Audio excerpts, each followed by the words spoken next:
Straw Hut Media. It's so like relatable, but also still so gross. You know what I mean?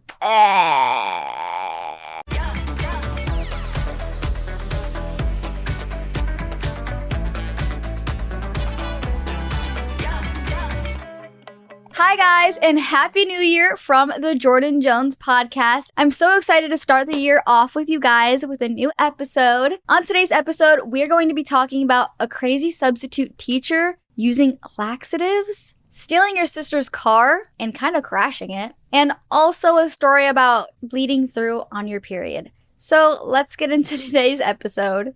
My confession is that I am a middle school substitute, and one day I was so fed up with this one kid that I put a small laxative in his drink so he couldn't come back after recess. Oh my gosh! That should be a crime. That should at least be like a school crime. That is crazy. I feel so bad for that kid.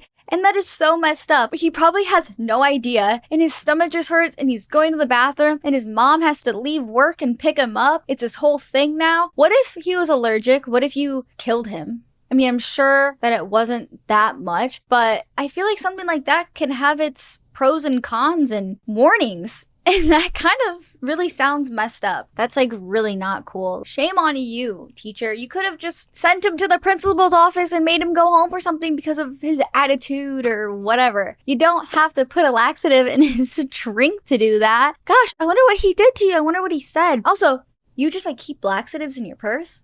You must have constipation issues, and now you're out to get people because that's crazy to have in your pocket. I also like kind of only thought it was like in like milk of magnesia or something. I don't know. My mom's done this. Probably I have too when I was like 10. I don't even remember, but I didn't know that they have pills, but now that I'm thinking about it, I remember watching a YouTube prank back in the day. Maybe it was Prank versus Prank or Boyfriend versus Girlfriend. I can't remember what their channel was. I think they had both, but whatever. Jesse and Gina, I loved them. And I watched all of their videos, whether they were fake or not. I do not care. But I remember she crushed up some laxative and put it in something, and I remember there was like a shot of him moving his like Xbox and gaming system into the bathroom that night because he could not stop going. And yeah, again, whether that was fake or not, that just really showed me that I never want to take that stuff and I never want to do that to anybody. So it's just crazy that you're a substitute and you probably had one more day with this kid or 1 week of your life and you had to do this. It's kind of messed up. Actually, it's really messed up, but what a crazy story and what a crazy confession to start this episode out.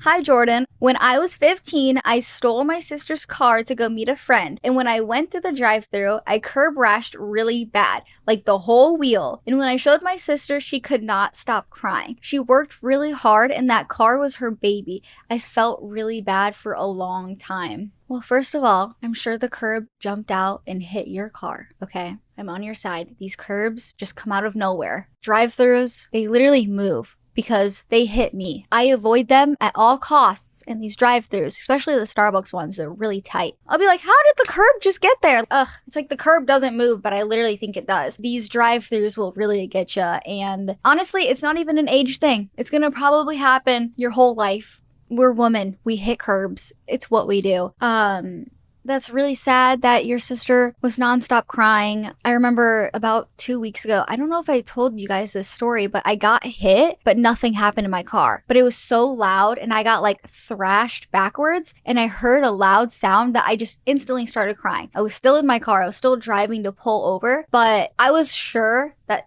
everything was ruined. You know, like my whole front was literally caved in and I was convinced. So I was immediately crying because it's my car. And I am very fortunate that last time I got in a car accident, before the insurance came and everything, I was able to order a new Tesla and have it within like 3 weeks. I'm very thankful that I can do that. And a lot of people, you know, when something bad happens to their car, they're out of work, you have to get like rent a car and it's this whole thing and the check comes so late and, you know, not having a car sucks. I'm sure curb rashing is not that big of a deal, but for me, I literally get the whole crying thing. Your car is so important and, you know, gets you places. And my first car, when I got in my accident, it was my first thing like I ever bought. And I was so sad and crying and everything. And yeah, same happened like last week.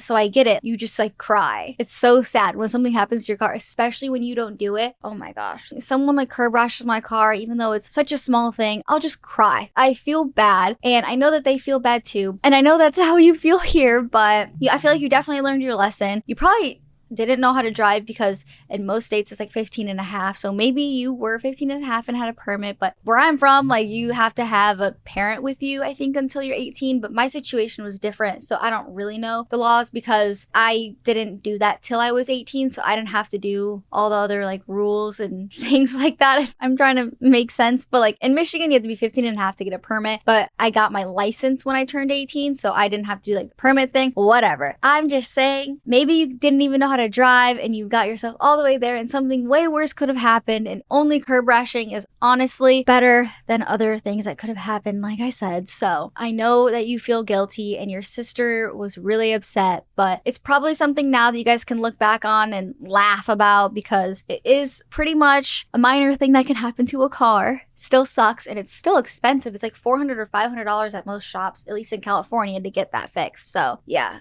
I'm sure that you guys are fine now, but what a crazy confession.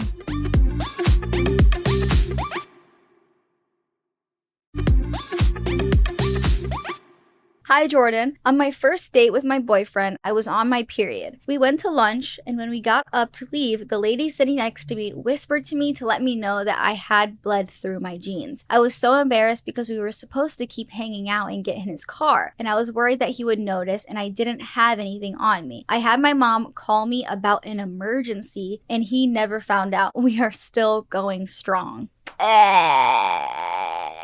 It's so like relatable, but also still so gross. You know what I mean? I know that feeling. I think I've had like a similar situation. I was on a Paper Towns Journey, that movie. It was like a brand trip, and we drove through like Colorado and Nashville and Mississippi or something. I don't really know. I know for sure Mississippi because we were like by the Mississippi River at one point camping, and I had gotten my period and I had bled through my jeans. We were going on to the camper and we were all in like a line going up, and thank God there was a girl behind me and she told me, and I went right to the bathroom and changed and no one noticed. But I feel like this really only happens when you're pretty young, because when I was young I didn't really know the flow and all the things that you can do, and I really wasn't very careful on what I wore. And I would say like now I'd be like in my house for like 2 days, or I'd be wearing like the baggiest clothes or dark clothing, and that's just what works for me. And it took me a long time to get to that point, but yeah, I have had a pretty embarrassing period story once. But with yours, I know that it could be so frightening and embarrassing, you know, when you're on a date and with this guy you like, and it was your first date, and you're like gonna get in his car and you're like, I'm gonna get on his seat and I don't have anything.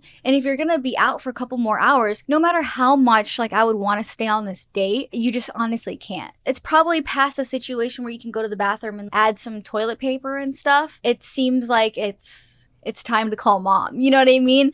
It's really crazy that he still doesn't know and that your mom picked you up. And honestly, it probably made him second guess himself. Well, we had plans and like you're gonna have an emergency, like really like emergency. But it literally was in this situation. And he probably still wonders to this day what had happened that day. My advice to all the girls out there, whenever you are on your first and second day of your period, I always wear a pad, whether you're wearing a tampon or not, because of the extra flow and all of that. And every single time I go to the bathroom, I always change what the situation is, whether that's just a tampon or a pad or both. I switch everything out in case, you know, there's any chance of leakage. In case that there's any leakage, I would change everything. And whenever I leave the house, I always have a tampon and a pad. Probably like 2 pads and a tampon. I have them in my car. I have them in my boyfriend's backpack. I have them at his apartment. I have them at his house. I have them in my apartment. I have them in the trunk of my car. I have them in Michigan. They are everywhere because you never want to be in a situation where you don't have one. So whether you're on your period or not, always have an extra. And obviously if you're on your period, make sure you just carry more than enough that you need. because there is worse things.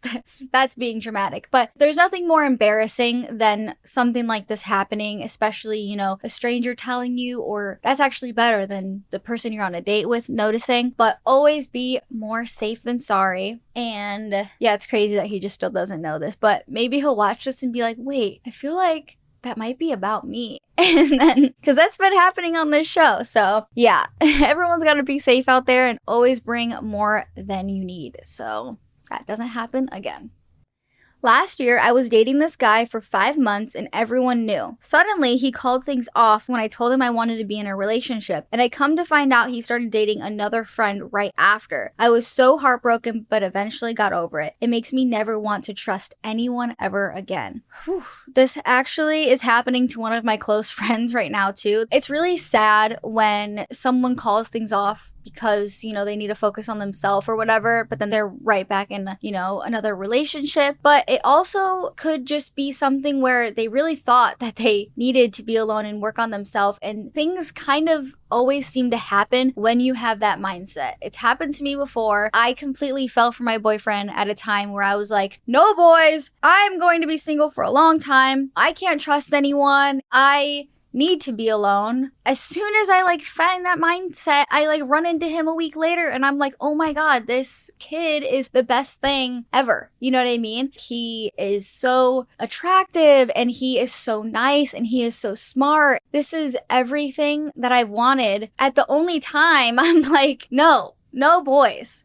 So I feel like that kind of just seems to happen. It's not really, you know, anyone's fault, and you'll find someone that thinks about you like I thought about my boyfriend, you know. Oh my gosh, like this person is everything, and everyone says this, but there's so many fish in the sea. Your person and your right time will come with someone. And I know it's totally heartbreaking, like you said. Seeing that, it makes you hate that person, and it makes you feel like their excuses were just excuses and they just didn't want to be with me. Though that might be true, things happen when you least expect it, and I know that this is sad, but you will find someone that loves you and wants to show you off and everything like that. So just be patient, the right time will come, and maybe you should try the mindset of no boys, I don't trust anyone, I'm so single, because that is literally when things will start happening. So at least try that. Okay. Last confession. My girlfriend is the best thing that's ever happened to me. We have been together for 2.5 years. I'm getting ready to propose to her in April and she has no idea. I've been saving for a ring for a year. We are young, but when you know, you know. Yay! I love love! This is such a good way to end out the episode. Literally, like I just said, I love love, and I feel like it's so cool. Being engaged is awesome and marrying your person is amazing, but I feel like the cutest, nicest part is the boyfriend being able to tell you all the stuff he did in preparations to be able to propose. This is the video of me asking your dad, and this is where I got your ring, and I went with my friend, and then planning the proposal, and it was gonna rain this day, so the craziest thing had happened, and I got this, and I was trying on suits and stuff, and I was preparing your speech. All of that stuff that is the story of how it happened, being able to tell your girlfriend that, it's just honestly the cutest thing, and it's my favorite part to look forward to and to hear about other people and videos I've watched. It's so cool when people kind of have that whole process and make notes or make videos to be able to show her. I just think it's so special, and I'm so excited for you guys. If you want to send me the ring or tell me any more confessions, I will love to hear it. And if you guys have any more questions or confessions, you guys can always send them again, as always, to Jordyn at Straw Hut Media.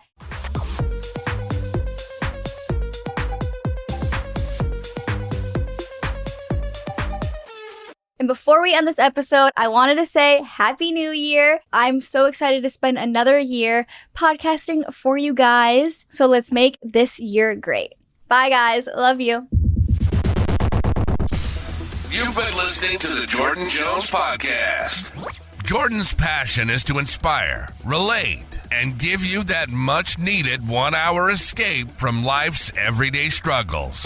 your family, and we're so glad you're here. Make sure to like, rate, review, and subscribe. We'll be back soon. But in the meantime, find us on YouTube, TikTok, and Instagram at Jordyn Jones. Jordyn. This production is brought to you by Straw Hut Media, hosted by Jordyn Jones, produced by Ryan Tillotson, edited by Daniel Ferreira. Additional production help by Carolyn Mendoza, Ali Ahmed, and Samir Gonchi. Keep shining bright like the diamond you are, and see you next time on the Jordyn Jones Podcast.